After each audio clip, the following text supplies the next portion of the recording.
할렐루야. 2022년 3월 7일 월요일 아침 기도회를 시작하겠습니다. 오늘도 주님의 귀한 말씀을 우리가 묵상하고 적용하고 기도하고 또 변화함으로 하나님의 기쁨이 되는 우리 복된 성도님들 되시기를 간절히 축복합니다. 오늘 하나님의 말씀은 레위기 5장 14절부터 6장 7절까지의 말씀입니다. 여호와께서 모세에게 말씀하여 이르시되 누구든지 여호와의 성물에 대하여 부지 중에 범죄하였으면 여호와께 속건제를 드리되 네가 지정한 가치를 따라 성소의 세겔로 몇 세겔 은에 상당한 흠없는 순양을 양떼 중에서 끌어다가 속건제로 드려서 성물에 대한 잘못을 보상하되 그것의 5분의 1을 더하여 제사장에게 줄 것이요 제사장은 그 속건제의 순양으로 그를 위하여 속죄한즉 그가 사함을 받으리라.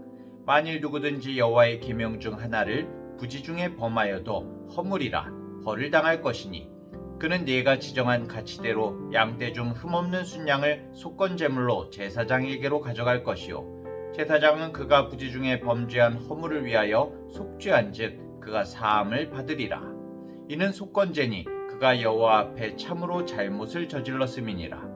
여호와께서 모세에게 말씀하여 이르시되 누구든지 여호와께 신실하지 못하여 범죄하되 곧 이웃이 맡긴 물건이나 전당물을 속이거나 도둑질하거나 착취하고도 사실을 부인하거나 남의 잃은 물건을 줍고도 사실을 부인하여 거짓 맹세하는 등 사람이 이 모든 일 중에 하나라도 행하여 범죄하면 이는 죄를 범하였고 죄가 있는 자니 그 훔친 것이나 착취한 것이나 맡은 것이나 잃은 물건을 주운 것이나 그 거짓 맹세한 모든 물건을 돌려보내되 곧 그 본래 물건의 5분의 1을 더하여 돌려보낼 것이니 그 죄가 드러나는 날에 그 임자에게 줄 것이요 그는 또 그 속건제물을 여호와께 가져갈지니 곧 네가 지정한 가치대로 양떼 중 흠없는 순양을 속건제물을 위하여 제사장에게로 끌고 갈 것이요 제사장은 여호와 앞에서 그를 위하여 속죄한즉 그는 무슨 허물이든지 사함을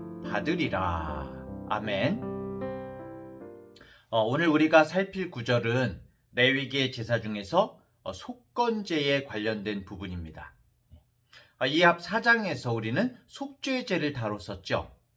아마도 성도님들 중에서는 도대체 속죄제는 뭐고 이 속건제는 또 뭐야? 너무 헛갈린다. 이렇게 이제 생각하시는 분들이 있을지도 모르겠습니다. 그 앞쪽에서는 번제, 소제, 화목제 이런 내용들도 나왔었죠. 이런 구약의 제사법들을 지금 현대를 사는 우리들이 알아야 하는 건가? 이렇게 생각하시는 분들도 있을 것 같고요. 당연히 그렇게 생각하실 수 있는 것이 우리는 지금 번제니 화제니 속죄제, 속건제 이거를 구별하기 이전에 동물 희생 제사를 드린 적도 없고, 그죠? 드렸던 적이 없죠. 현재도 드리지를 않고 있죠. 사실 지금 현대의 유대 지역에 사는 사람들도 유대 지역에서도 동물 희생 제사는 드리지 않고 있습니다. 예루살렘 성전이 없기 때문이죠.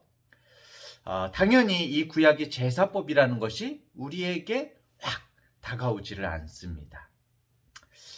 우리들은 막 생각하죠. 정말 이 레위기를 보면서 하나님의 말씀을 이렇게 연구하고 해석을 해서 지켜야 돼? 너무 어렵다. 머리 나쁜 사람은 어떻게 라는 이런 생각을 할 수도 있습니다. 한마디로 정리하자면은 이 레위기의 제사와 규정을 우리가 속속들이 알 필요는 없습니다. 지금 유대인들도 사실은 정확하게 알고 있지는 않습니다. 다만 우리가 생각할 것은 하나님께서 구속사의 과정 가운데 예비하시고 또 준비해 가신 이 주님의 구원의 길을 그 당시의 시대와 문화에 맞게 제시해 주신 것이 이 구약의 제사법인 것이거든요. 더군다나 우리는 이 예수 그리스도를 통한 완성된 새 언약의 백성들로서 모든 구약의 율법들을 우리가 다 지킬 필요는 없는 것이죠. 다만 그런데 왜 우리가 이 구약의 율법과 또 오늘 이 제사법들을 우리가 살필까요? 우리가 곧대로 지킬 필요가 있는 율법 제도는 아니지만 이 제도와 말씀들 가운데 시대와 문화를 초월한 하나님의 진리가 담겨 있기 때문입니다. 그 하나님의 마음을 살펴서 그 진리를 살펴서 우리의 삶에 적용할 수 있고요. 또 그 하나님의 의도하심과 은혜와 사랑을 우리가 발견할 수 있기 때문입니다. 자, 그러니까 오늘도 이 구약의 제사법 살펴봐야 되겠죠? 구약의 속건제를 살펴봐야 하겠습니다. 자, 한마디로 지난 말씀에서 언급된 속죄제가 하나님께서 하지 말라고 하신 명령을 무심코 어긴 그런 죄를 해결하기 위한 제사라면은 오늘 이 속건죄는 실질적인 물건의 어떤 피해나 무형의 피해를 발생시킨 죄를 해결하기 위한 그런 제사인 것입니다. 그런데 특이한 것이 배상을 해야 된다는 거예요. 예를 들어 볼까요? 한 사람이 여행을 갔습니다. 가면서 자신이 가지고 있는 어떤 중요한 귀금속을 친구에게 맡겼어요. 그리고 자기 집도 좀 지켜달라, 이렇게 좀 돌아봐줘, 이렇게 이제 부탁을 했습니다. 친구가 알았다고 하고 귀금속을 맡아줬어요. 귀금속을 한 1,000만 원 정도 된다고 한번 가정해 보겠습니다. 1,000만 원 정도 하는 친구의 귀중품을 맡아서 딱 보관을 해줬습니다. 집도 잘 지켜주고요. 그런데 드디어 여행을 갔던 친구가 돌아왔습니다. 그리고 맡겼던 자신의 귀중품을 돌려달라고 하니까 아니 내가 언제 맡았었는데? 네, 이렇게 시치미를 떼는 거죠. 나에게 집만 살펴달라고 한 거 아니었어? 이렇게 오리발을 내미는 겁니다. 심지어 하나님의 이름으로 맹세도 합니다. 내가 하나님 이름으로 맹세하는데 나 그런 적 없어! 막 그러면서 시치미를 떼는 겁니다. 여행 갔던 친구는 너무나 배신감도 들고 막 억울했죠. 그래서 법정으로 이 문제를 가지고 가려고 하는데 시치미를 뗐던 친구가 심경에 변화가 생긴 거죠.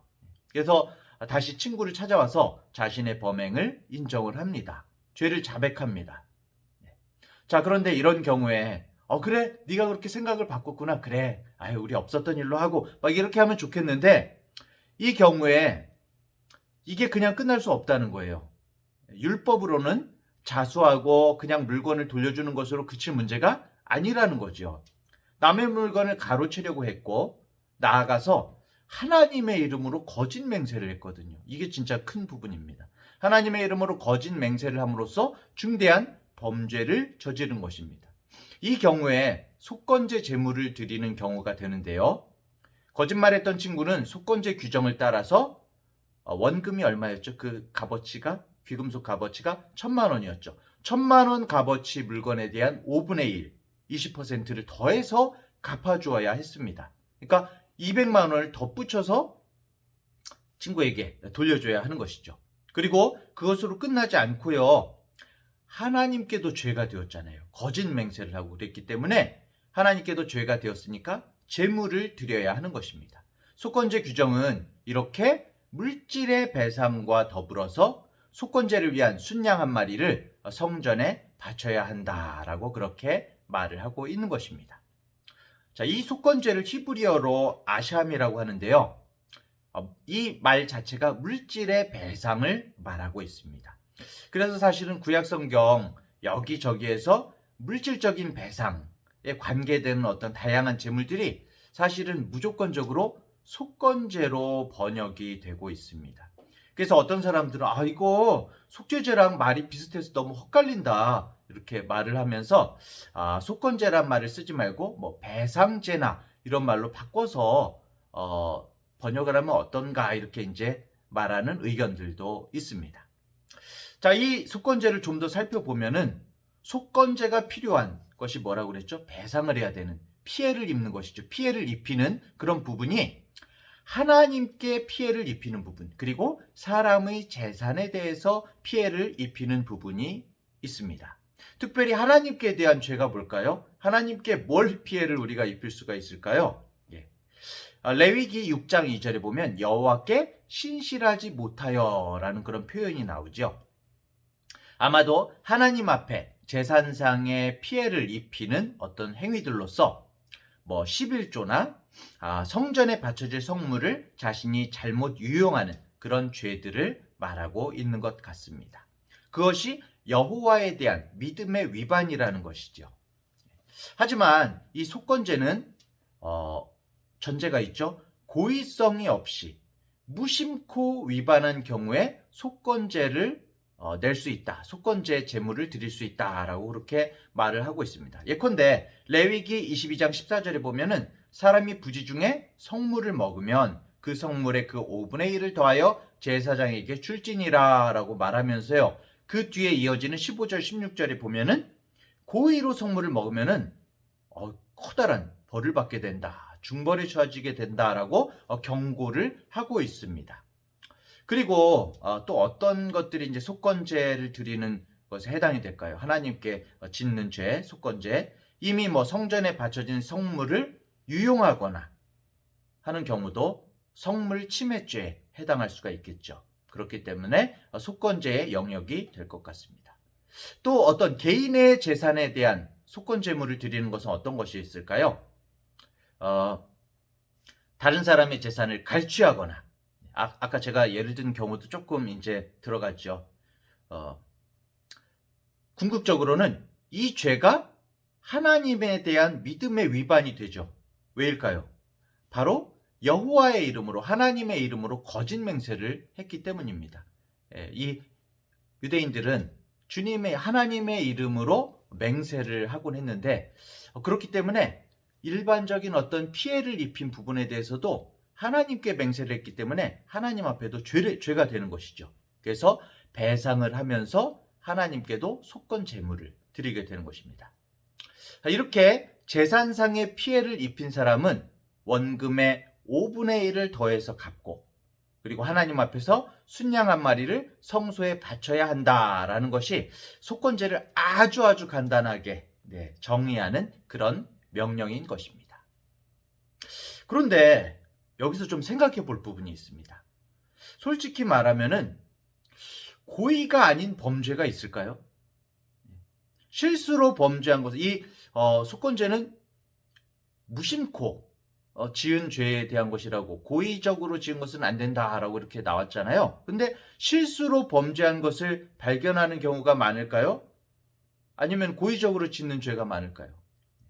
자신의 마음속에 고의성을 가지고 지은 죄들이 사실은 너무나 많죠.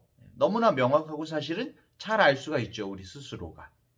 앞에 예로 든 물건을 맡겼다가 속여서, 친구한테 속여서, 아니 내가 그런 적이 어딨어, 이게 무심코 그럴 수가 있는 것입니까? 고의적이죠.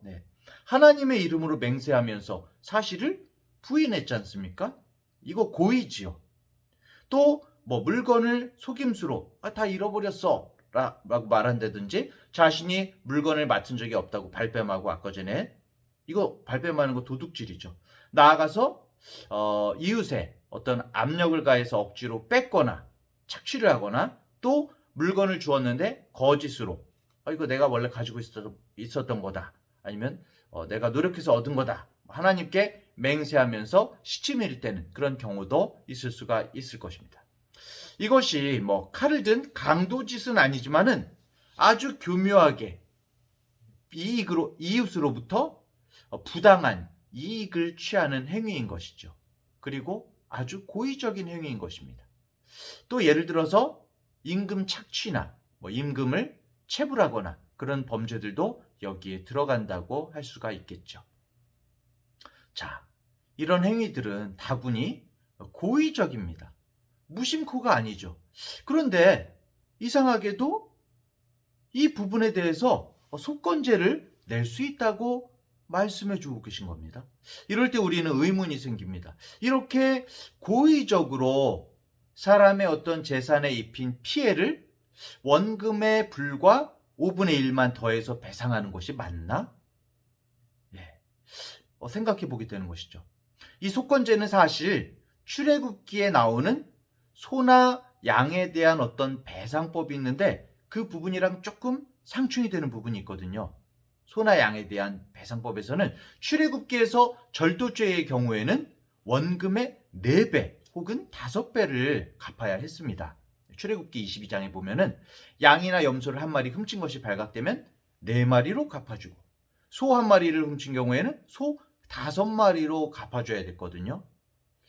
그런데 이 속건제는 고의적으로 피해를 입히고 다만 5분의 1, 20%만 배상하고 순양 1마리만 바치고 끝난다? 그럼 속건제 드리는 게 이익이네? 네, 누구나 그렇게 생각할 수 있지 않겠습니까? 그런데 이 출애굽기의 배상법과 레위기의 속건제의 벌금은 모순되어 보이지만은 결국 양쪽의 죄가 다른 겁니다. 앞서 말했다시피 레위기의 이 속건제 규정은 기본적으로는 무심코이죠. 무심코 잘못한 부분, 고의적으로는 안 되는 부분인데, 그런데 사실 방금 전에도 얘기했지만 모든 것이 고의성이 아닐 수가 없다. 우리의 죄의 많은 상당 부분 고의성이 아닐 수가 없다. 그렇다면 결국 무엇입니까? 결국 고의성이 우리가 마음 가운데 고의적으로 범죄했을지라도 우리가 스스로 깨닫고 반성하고 후회하고 고백한다면 속건제의 절차를 밟게 해주시는 것입니다. 그게 사실은 무심코인지 고의적인지는 사실 우리 스스로만이, 물론 하나님이 아시겠죠. 그리고 우리 스스로가 알 수 있겠지만 결국 이 속건제는 우리의 죄에도 불구하고, 우리의 이 고의적인 악한 죄에도 불구하고 우리가 스스로 참회와 죄책감이 동반될 때에, 하나님 앞에 인정할 때에, 그것을 자수할 때에, 제가 잘못했습니다, 자수할 때에 속건제를 드릴 수가 있다고 말씀해주고 계신 것입니다. 반면에 이제 출애굽기 22장의 배상법은 여기에 나오는 범죄들은 완전히 범죄자가 물증과 더불어서 체포되는 경우죠. 꼼짝마! 이렇게 경찰에게 완전히 이제 체포되는 것처럼 완전히 꼼짝마인 것입니다. 사랑하는 대학교의 성도 여러분, 우리는 자녀가 잘못했을 때 그 고의성이 다분하고 잘못했음에도 불구하고 그 자녀가 스스로 깨닫고 회개하고 잘못을 고백하기를 부모로서 원합니다. 마찬가지로 하나님께서는 자녀된 우리들이 한순간 정말 고의적인 악한 마음을 먹었을지라도, 잘못했을지라도 하나님 앞에 고백하며 회개하며 죄를 깨우치며 나아갈 때에 그 고의성을 오히려 묻지 않으시고 주님의 사랑과 은혜로 덮어주시는 것입니다. 이것이 바로 주님의 덮어주시는 은혜지요. 너는 알 거야, 나도 안다, 하지만 너에게 기회를 주겠다라고 말씀하시는 것입니다. 다만 우리의 죄에 대해서는 대가, 책임이 없을 수는 없죠. 그것이 5분의 1을 배상하라고 명하시는 하나님의 법칙이고 우리를 깨닫게 하시고자 하는 속건제의 배경인 것입니다. 성도 여러분, 오늘도 나의 악으로 향하는 마음을 정말 안타깝게 여기시는 주님을 바라보며 그 주님을 의식하며 우리에게 회개의 기회를 주시고자 하시는 주님에게 우리의 모든 잘못을 고백하고 주님께서 기뻐하시는 바른 길을 따라가고자 하는 모든 성도님들 되시기를 축복합니다. 기도하겠습니다. 은혜가 풍성하신 하나님 아버지, 오늘 속건제를 통하여서 악으로 향하는 우리들을 불쌍히 여기시고 우리에게 회개의 기회를 주시고 우리의 마음 가운데 깨닫게 하시고 다시금 주님께로 돌아오기를 원하시는 하나님의 음성을 듣게 됩니다. 우리를 향한 하나님의 그 안타까운 마음을 이 속건제를 통해서 읽게 됩니다. 주님, 순간순간 우리의 욕심을 자극하고 세상의 약한 길로 우리를 이끌어가고자 하는 이 세상 가운데 주님을 기억하고 주님과 대화하며 하나님의 마음을 아프게 하지 않는, 주님께 회개하며 고백하며 바른 길로 돌이키는 우리들이 되게 하여 주옵소서. 주님의 덮으시는 은혜, 주님께서 기회를 주시고자 하는 그 마음, 우리를 사랑하시는 주님의 속건제의 마음을 기억하는 오늘 하루가 되기를 소망합니다. 감사드리며 예수님의 이름으로 기도합니다. 아멘.